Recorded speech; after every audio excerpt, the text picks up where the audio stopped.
Hi, this is Michele Kanan, and you know me from Till Death Do Us Part. You're watching FaceTime with Todd Wharton. What's going on, guys? This is Sean Kanan. You know me better as Karate's bad boy, Mike Barnes, and you're watching FaceTime with Todd Wharton. And if you're not, well, guess what? Your karate's a joke. Hey, y'all, what's up? Hey, y'all. It's the Imaginaries, and you're watching FaceTime with Todd Wharton.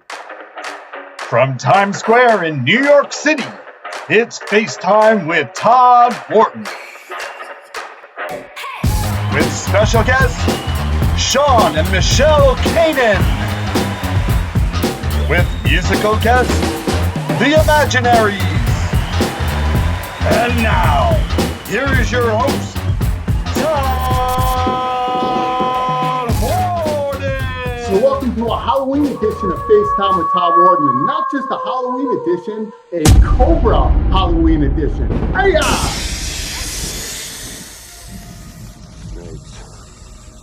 Why did it have to be snakes? That's right, Indiana Jones, the way of the COBRA Halloween edition. But before we get to the show, let's get to the news exclusive.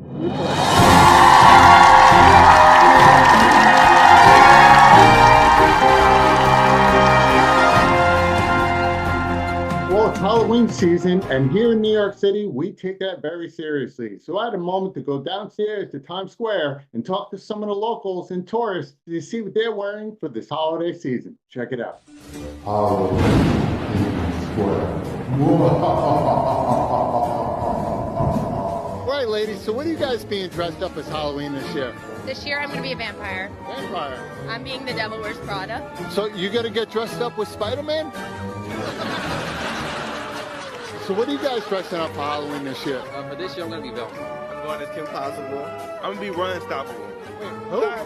Man, come on now. You're not that old. So we just did this thing where we steal toilet paper from different businesses around here because we can't afford it in New York City. Kim Possible? Disney?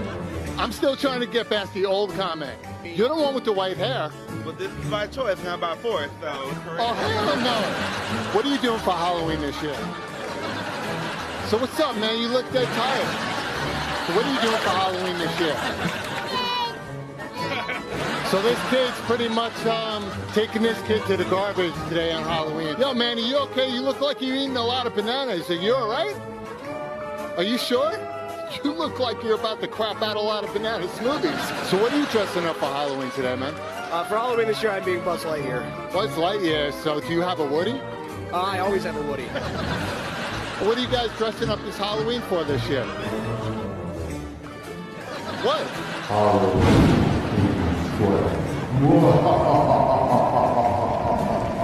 We have a great show for you guys tonight. Hollywood Emmy Award-winning couple Sean and Michele Kanan are here to talk about their top-selling book, Way to Cobra Couples. And then later on, special musical guest, American rock folk band, The Imaginaries, be here performing their hit song, Lotta Livin, featuring the legendary Vince Gill on guitar, right here on FaceTime with Todd Wharton. So guys, stick around, and we'll be right back after these messages.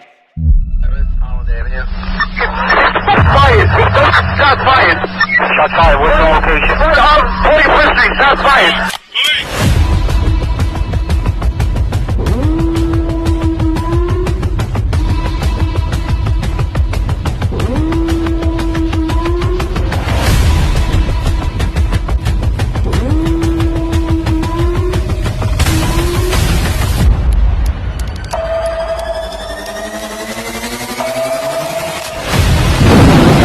God, I'm a dirty little girl.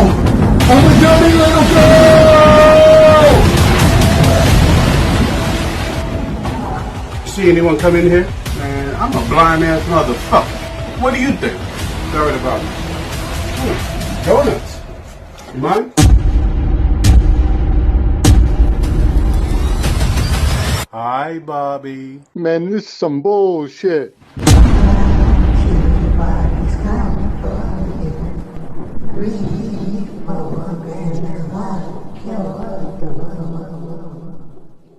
So welcome back to the show, everyone. So my guests tonight are a Hollywood Emmy Award winning couple. Sean Kanan, you guys know him from The Karate Kid, Cobra Kai, Bold and the Beautiful, Studio City. and his beautiful wife, Michele Kanan. You also know her from Studio City and producing Till Death Do Us Part, but they're here today to talk about their new top-selling book, Way of the Cobra Couples. And I think you guys got to learn a lot from this, because God knows I need some help in the relationship world.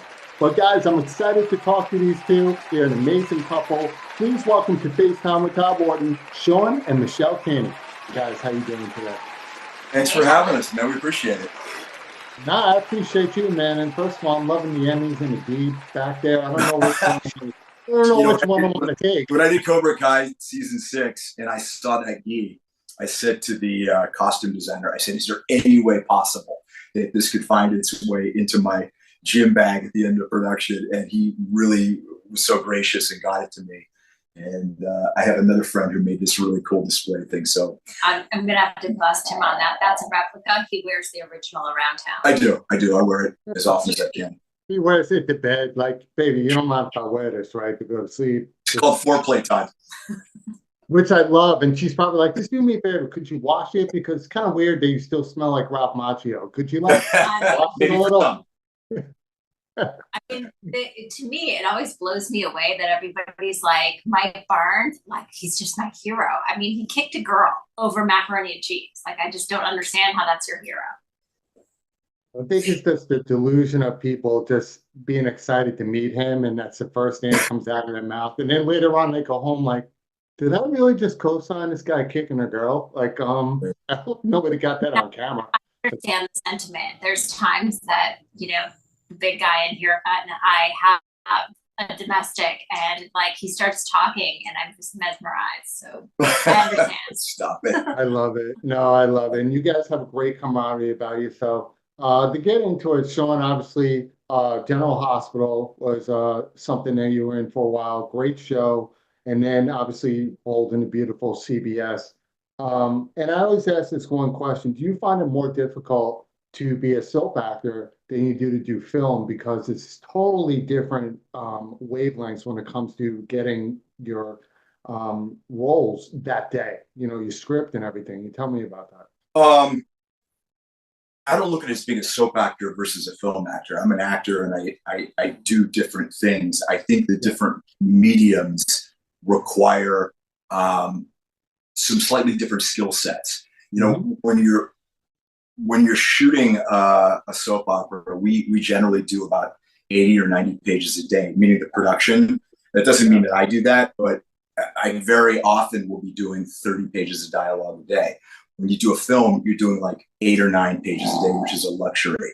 And for those of you who don't understand that, as a producer, typically you shoot on low budget, you shoot 8 to 10 pages a day, and you're thrilled. On big budget films like, you know, Mission Impossible, they shoot maybe 2 or 3 pages a day. But you know, listen, you know, being on a soap opera is great because it's very structured. I have lots of time off. I'm generally home by 6 o'clock, if not sometimes home by, you know, 2 or 3 in the afternoon. And it's a way to have a very structured, normal life within a business that is very atypical. You know, when you're doing a film, especially if you're on location, it throws your normal life into chaos in a great way. I mean, it's fun and it's exciting and it's, you know, it feeds your artistic soul, but you know, it's upending. And so I like each of them for different things. You know, the thing I like about film is whether it's a great film or it stinks on ice, you know, it's in the cinematic tapestry in perpetuity, meaning, you know, a film is kind of forever. Television and soap operas, you know, they're being turned out like hamburgers at McDonald's. And I don't say that in a negative way, but you know, we do I don't know, we do like 100 in some shows a year. So there is a bit of a factory-esque quality that necessitates working at a fast clip to get out enough product. You know, once the show is out, sure, they're on the internet, but really for all intents and purposes, it's gone, as opposed to a film, which, you know, films are forever. Well, let me touch base. I'll ask you the same question on the both of you. You hit something that I've actually never spoken about. busting out all these shows. Do you feel that social media has added to, in my opinion, negative talented shows? Meaning, you used to be able to take your time on shooting a great show, get it out, right? Now it seems everybody wants everything out the next day. Do you find with TV more that they're busting out more shows because the audience now, their mindset is so closed in, they want everything quicker, that they're more looking to lower the budget, shoot a quicker show, and get more content out instead of raising the budget, take time on the show, and get better content out? Are you guys ever seen in TV? I don't think that that's the case. I think that there's a real appetite for content, for sure. And ever since COVID, things, everybody had their bucket list of things they were going to watch because they went to work and they didn't have time. I think during COVID, everybody caught up. And so there was a vacuum for content. In that vacuum, I think that as the economy has moved and things have gotten more expensive, so has production and so has labor. And so I think that, there's always this paradigm between putting out, we call it the production triangle. It's good, fast, and expensive. So you have to pick two. And so I think that triangle moves in directions according to, where the money is, basically. And, there's artists out there that have patrons that's amazing and put out really fantastic content, but there is this huge content vacuum and you have to I think put out what you can. I think a more accurate answer to your question, not meaning Michelle's, but I mean, when you talk about social media, is that social media has generated all sorts of new media outlets. In other words, you've got a lot of short form stuff that's popping up. It's on Tubi.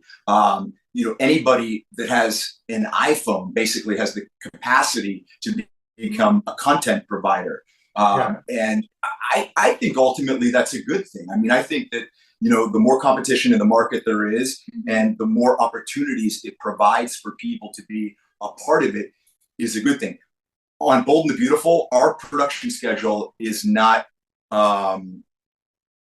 affected by what you're talking about. In other words, we do our show, we take the time that's necessary for post-production, and then it comes out when it's supposed to. We never are rushing shows to say, oh, we got to get it out there. That's simply not how it works for us. And I think another factor is that, because of COVID and because, people's bucket lists about, hey, we're going to watch this, because they weren't at work, I think people's appetite for content has changed. I think that the I'm willing to wait a week to watch the next episode has kind of morphed into this binge thing. And also I think people during their lunch hour, instead of hanging out and, getting some fresh air in a park, they're looking at TikTok. And I think you can get a burst of, hey, what's going on, and be part of the crowd by getting a 30-second or it's like watching a baby who, like, someone gets hit in the head with something and baby laughs. It's that kind of that kind of hitting babies now? No. Wait, I still laugh right now. Is that wrong? That I'm an adult? That's what social media is. It's just a quick giggle. It's kind of like a fix. Whereas when you see a really great film, you're like, wow, I'm moved and inspired. But this is just like a quick. Yeah, I think we live in a society now that has become ever more attuned to sort of soundbite expectations and mentality. We want entertainment quickly, and we want it when we want it, on what device we want it, and that's all great.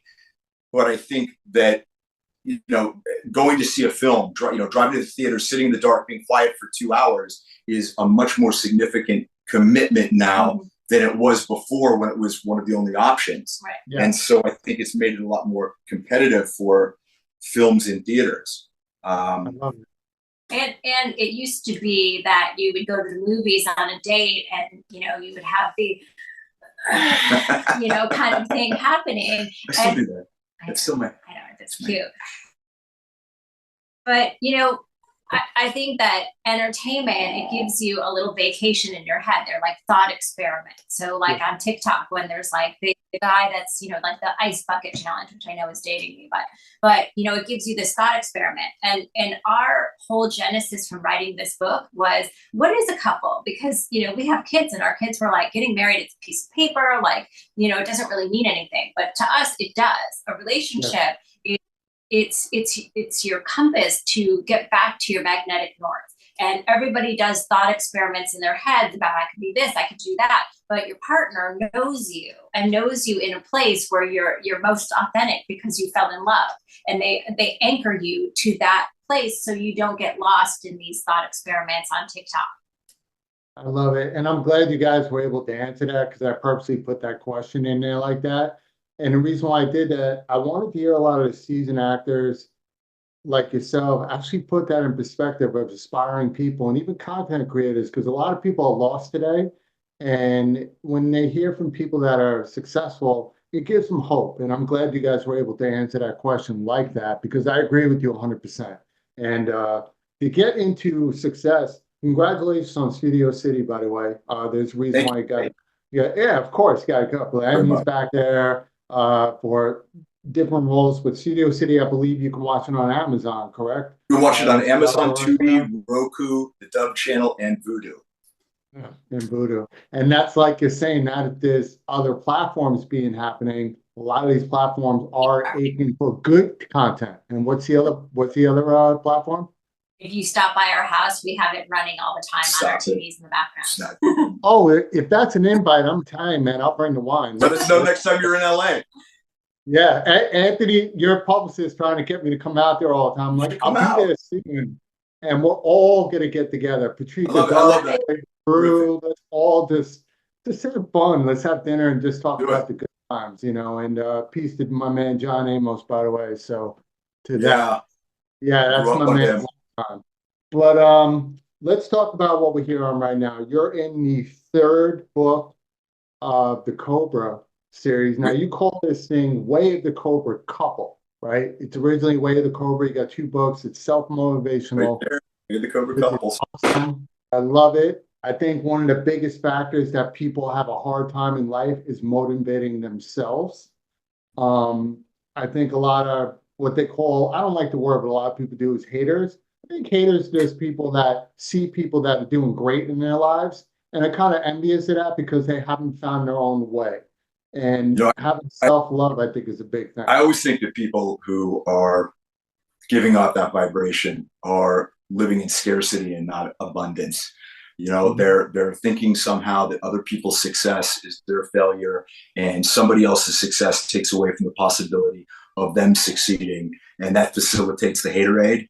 And the thing they have to understand is that, you know, we live in a universe of infinite abundance. There's enough love and money and success and happiness for all of us. And when you realize that and you start putting out that vibration, you know, there's a misconception that that opposites attract. Opposites do not attract, only with magnets. When it comes to the law of vibration, the universe will match your vibration, and it gives you what you're putting out there. And so if you're coming from a place of, hey man, I want you to do well, I'm going to do well, we're all going to do well, the universe gives you more of it. But when you're out there being a hater, the universe thinks that you're living in scarcity, and it gives you more of the very thing that you don't want. So that's something I'm a big proponent of, because I've seen it have such an incredible effect and change in my own life.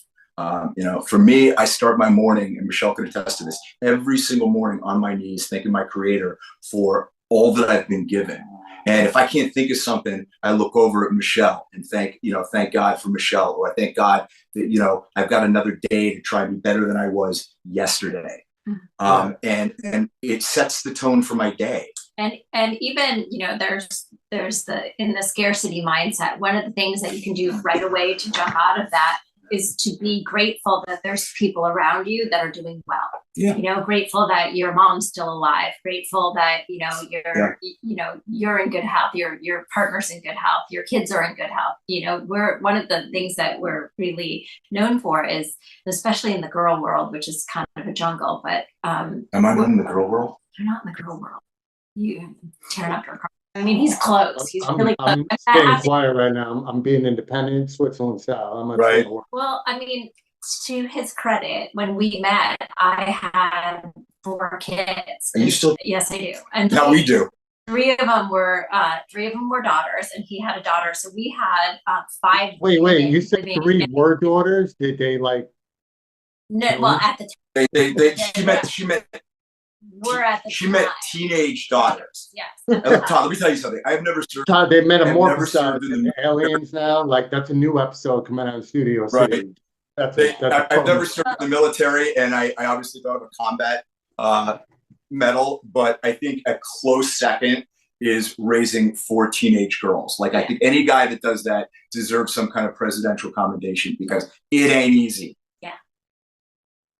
Yeah, and I hope they realize that when they go out with their teenage daughters, that there's a COBRA just waiting for them. Yeah, they're fantastic kids. They really are. They're all doing so well, and we're really proud of them. They're all grown up now, which is really great. What's even more great is that they're out of the house. That's really what's great. So. You know they're gonna hit you up during the holidays. Be like, hey, Dad, listen. I saw that comment that you made on Todd's show. Right. And I think it gives us brownie points for more expensive Christmas gifts. What do you think? Yeah, I don't think they wait for the holidays so much. I think they it's kind of a 365 thing. Yeah. Yeah. But listen, you know what? I think I interrupt. Michelle, you know, it's reciprocal too, though. We had plans for last night, and they fell through, and I had to take some people out for dinner. And my daughter works at like one of the hottest restaurants in Los Angeles. And I was like, honey, I need a favor. Can you get me in so that I can take these people out for dinner? And my daughter, to her credit, got me like a great table at this hot restaurant that on my own, I probably would never be able to get myself into. So I'm at the point now that they're adults. Like I'm calling them my chits. You know what I mean? I figure out what they do and basically how can it help Sean and Michelle? Yeah, it's true. But that's easy. You know, that's how our family works. It's a well-oiled machine. We all let's go with that. Let's go. We all support each other. We all show up for each other. It's messy. Life is messy. Everyone's like, you know, you said something, Todd, which was interesting. You know, about being, I don't know, it was just sort of like being inspiring to other people, and I think sometimes people will look at my life now and my life with Michelle and say, wow, these crazy kids have it figured out, because you see the tip of the iceberg and you don't see, you know, the ice extending 5 times downward into the dark ocean. You make it seem no, that's not what I mean. But I mean, everyone's life is complicated. It can be chaotic and messy. Yeah. And one of the things I want people to understand when they read our book and about our relationship is our life's no different. I mean, you know, our life gets crazy and messy, and we have curveballs that we deal with all the time, like everyone else does.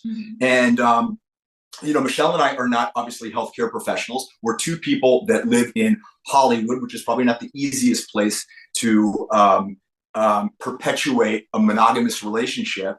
And we do it very successfully. And we've learned a couple things, and that's what we want to share in our book. But it's not because we live a life that, you know, we glide above.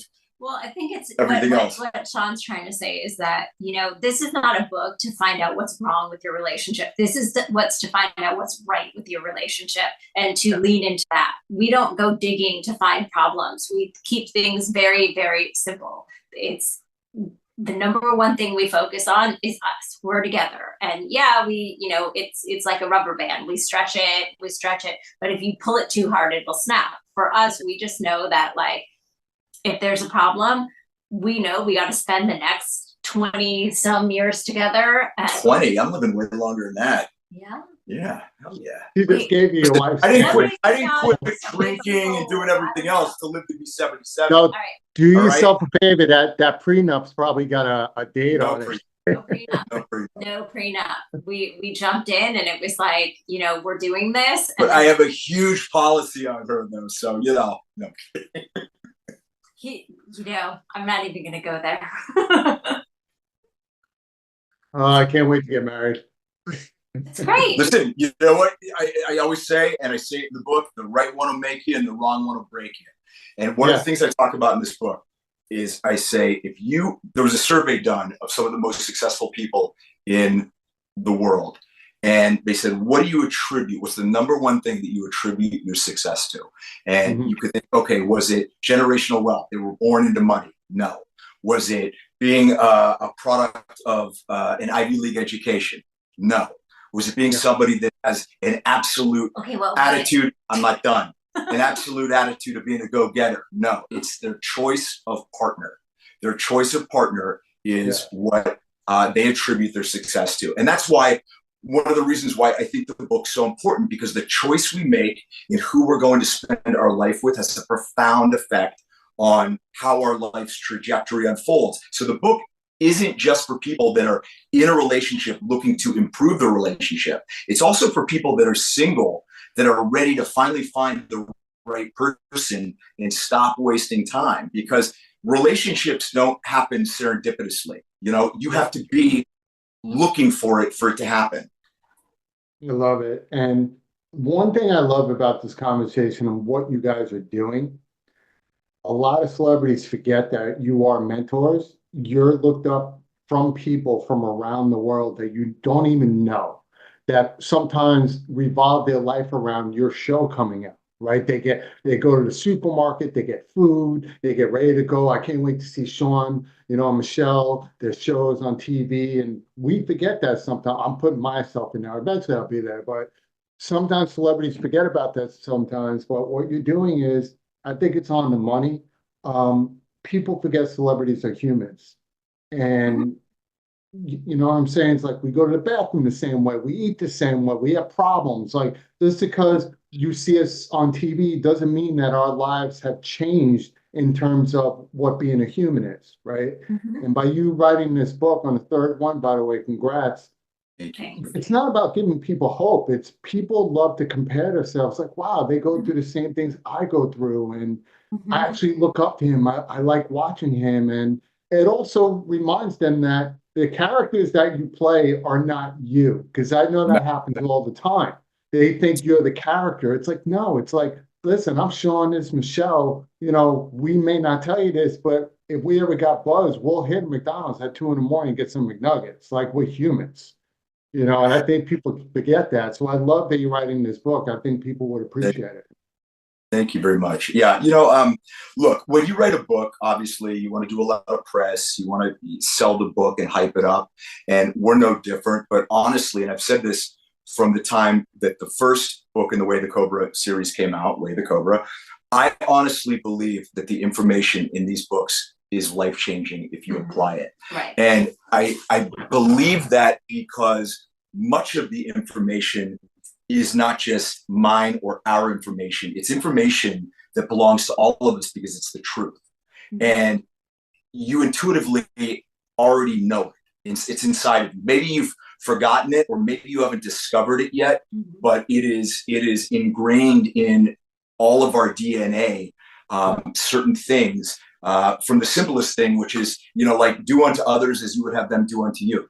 A really great strategy for living a good life is treat people the way you want to be treated. It ain't brain surgery, and I didn't make it up. But sometimes it's the messenger that's conveying something that you've been told again and again and again, that it finally allows it to penetrate. I mean, we do have some things in the book, for example, like we, since we have the Hollywood background, we think you're the superhero in your own movie. Of course. And so every superhero has an origin story, and we teach you how to draft and create your origin story in the book. So, why is it important? Well, because a lot of times when you go into a relationship, like wherever you meet, you want to be on your best behavior. You want to put your best self forward. And, we're human. Some of us want to embellish, or we're hearing the conversation. We're like, oh yeah, she's into this or he's into that. So sure, I'm going to say I like that right now. And our theory, and that we put forward, is when we met, we weren't on our best behavior. We put our messy, like, train wreck selves right out there right from the beginning and said, look, this is what I am. This is who I am. This is what's going on with me. This is where I want to go, but I'm here. So take it or leave it. And it worked. And we both took it, and we built on that authentic meeting, and we thought, you know, there's something here. Right. You know, instead of going out on dates and getting hooked on the, oh, look, we went golfing today. Oh, we went to a movie today. We went to a concert.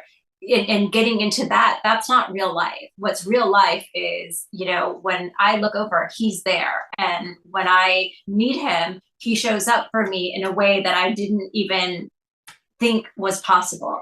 And I think a lot of times when people start dating, you know, they want to be a shiny penny, and they will give a very sanitized version of who they are. And I'm not saying, you know, you sit down to have dinner with somebody and, you show them, you know, all the warts and everything like that. But if you're emotionally slutty. But if you're giving somebody a perspective of, hey, listen, I want to settle down and I want to have, you know, a wife and 2 kids and da-da-da-da. But meanwhile, you know, you're hitting Vegas twice a month with the wolf pack, and you're negating that little, you know, trinket of truth. And then you're like, well, why didn't it work out? It's because, you know, you're not giving an accurate portrayal of A, who you are, and B, what you really want. And so your origin story, it's really important that you decide how you define who you are and what you want and what you share with somebody else if you want to get the desired result. Love it. I love all these points you're hitting. I'm actually intrigued by this. I'm kind of inspired by it. Good, Todd. Go buy the book. We got 5 kids.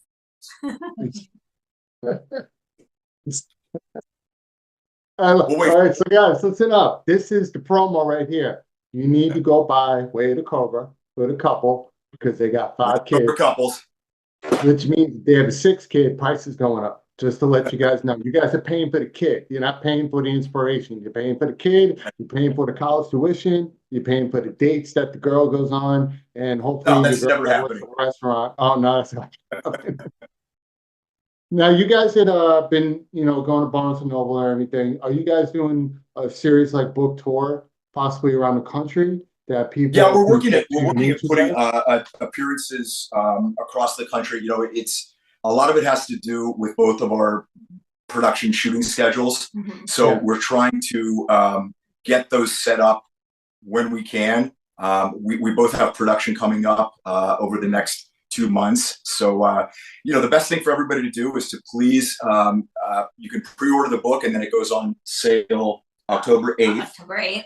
And one of the things that, you know, we really feel is important is that, you know, anybody can write a book and put it out there. But we decided to open ourselves up. So we actually read and answer our own Instagrams. So if you ever have any comments, hit us up on an Instagram, we answer. And also on our website, we offer coaching. If you want to have time with us, you want to actually get us on a Zoom and talk to us about and, you know, workshop with us. It's wayofthecobra.com. Wayofthecobra.com. Okay. Now wayofthecobra.com will have where you can buy the book. Where's the book going to be released on October 8th right now? It's going to be on Amazon, barnesandnoble.com. It's on there now. It's on there now. Pre-order. And you can get copies on wayofthecobra.com. And the ebook is out there. Beautiful. Yeah, and I'm glad you guys are selling it in paperback and also online because I can't do online books. But I'd love to open a book still and be able to read. There's something about it. Yeah, I agree. I hope that doesn't go by the wayside. You know what I mean? I think there's something really special about physically having a book in your hand. Yeah. Yeah. You know what it is? I just thought about it. I think opening a book is kind of your way of saying, I choose to read this. Yeah. When you're online, it's easy to scroll and tap and scroll. But when you actually purchase something choose to take time out of your day to open it up and actually read without looking at the time, unless you got somewhere. There's a sense of intentionality to it. Well, there's also a benefit to it because, you know, there's a lot of studies out there that show that dementia and, you know, the Alzheimer's type loss of memory comes from people who multitask. So if you can take a book and you sit and read a book, that's why they say you should read pages a day. There's no pop-up messages. There's no pings that you got an email. It's just literally focusing on something, and it really helps to, you know, reinforce the neural pathways to keep your memory on track. That makes sense. I love it. Let me tell you something, man. I love it. I think my fans are going to love it. Guys, go get this book, Way to Cobra Couples. Barnes & Noble. You got the ebook. They're going on tour within a couple of months. If you guys don't know by now, this is two Hollywood stars right here. It's Sean Kanan, Michele Kanan. Yeah, I'm saying it. Producer, Emmy winners, the whole nine. Way to COBRA, and I'm sure another one will come out in the future. But guys, thank you first of all for writing these books. I think a lot of people appreciate them. And of course, thank you for being on the show, man. We appreciate you for being here. Absolutely. We look forward to meeting you when you come out to Los Angeles. Definitely, guys. So don't go away, guys, because coming right back is American folk rock band, the Imaginaries, performing their hit song, Whole Lotta Livin', featuring the legendary Vince Gill on guitar, right here on FaceTime with Todd Wharton, so stick around.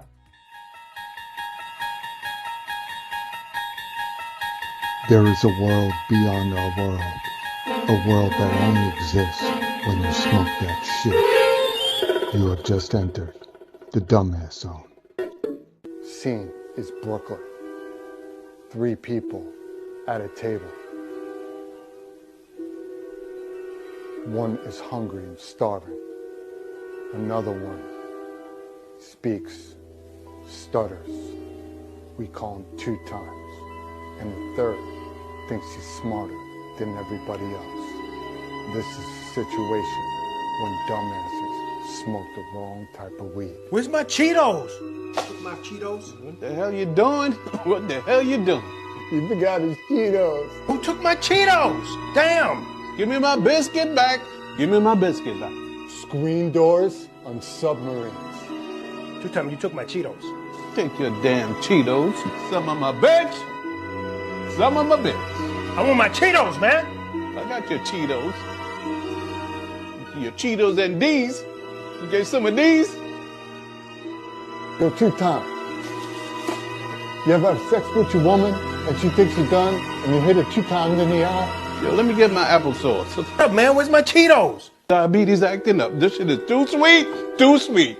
What if D-O-G really means cat? D-O-G mean cat? D-O-G mean cat. Damn! Both of y'all are stupid son of my bitches. 2 bitches. Chess, you got his Cheetos? Oh yeah. Ain't nothing like Cheetos after smoking that bad weed.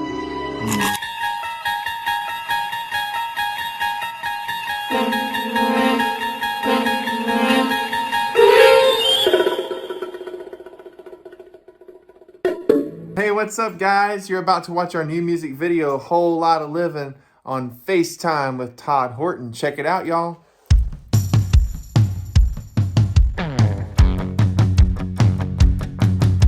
Woke up today, not a cloud in the sky. The storm must have blew on through. The sun is high and I'm feeling alive. The world belongs to me and you.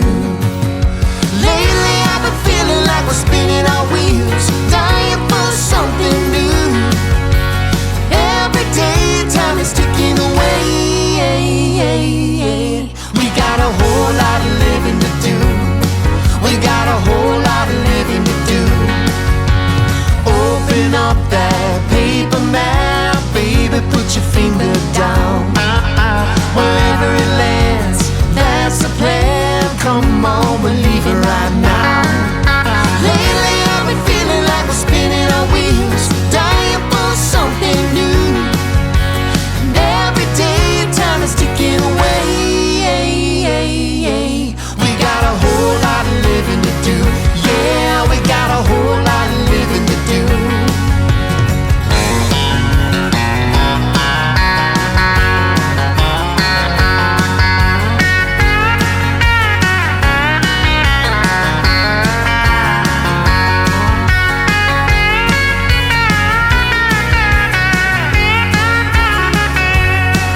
We've been putting in the hours, working away, saving up our money for a rainy day. Why wait to celebrate another day of living before it's too late? Lately I've been feeling like we're spinning our wheels, dying for something new. Every day time is ticking away. Lately I've been feeling like we're spinning our wheels, dying for something new. Every day time is ticking away. We got a whole lot of living to do. Yeah, we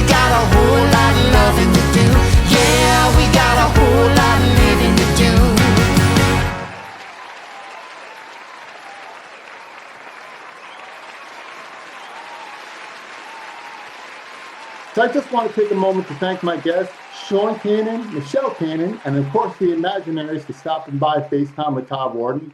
Sean and Michele, I love your energy so much. I could talk to you guys forever. I love the books that you guys are putting out to give selflessly back to so many couples that can really relate to what you guys have went through. And you know what? To heed some of your information, I think you gave some great advice, and I think a lot of people can learn from this because your energy as a couple, you're a beautiful couple. If some of us can even aspire to be the couple that you have become, I think we're all going to win. So congratulations on the book. Congratulations on your acting, producing, directing. I mean, they do everything, guys, in Hollywood. Congrats on your career. I can't wait to have you guys back. I'm so excited to talk to you again and again. Guys, definitely go check out this book. Definitely purchase it. I believe it's on Amazon. You can go to Barnes & Nobles. And of course, I can't forget the American folk rock band, the Imaginaries. Guys, I love the song Whole Lotta Livin'. I need a whole lot of living, but congratulations on the song. Love the video. Love the career that you guys are building for yourselves, man. Guys, follow these guys all over social media, as well as Sean and Michele as well. And also the Imaginaries, congratulations on landing country legend Vince Gill and guitar. That's pretty cool. Guys, I hope you love this episode. Happy Halloween. Please be safe. Trick or treat. Make sure you save a treat for your man talking FaceTime with Todd Wharton because I got a little sweet treat. So until the next time, guys, if you're not living a passionate life, then who's like you living? Take care, guys. I'll see you soon.